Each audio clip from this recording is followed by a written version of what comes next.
Guys ये cooling waste आपको body temperature down करता है, स्किन को मेंटेन करे रहता है, और ये एक इंडस्ट्रियल एरिया में वर्करों को ओवर हीटिंग टेम्परेचर में भी काम करने के लिए रिलीव करता है।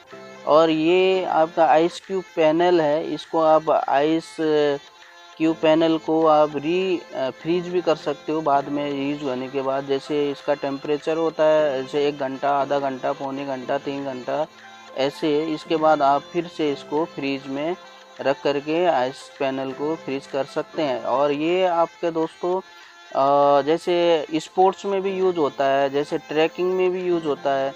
स्पोर्ट्स में जैसे कोई ओलंपिक्स में यूज करते हैं धावकों के लिए, जो रनर्स है, और या कोई बिगिनर्स ट्रेनिंग में यूज करता है, तो उस टाइम ये आपको रिलीव करता है और ये उस टाइम यूज होते हैं। तो गाइस ये एक जानकारी मूलक वीडियोज है जो कूलिंग वेस्ट और कूलिंग जैकेट कहा जाता है। बेसिकली सब लोगों ने सुना नहीं है।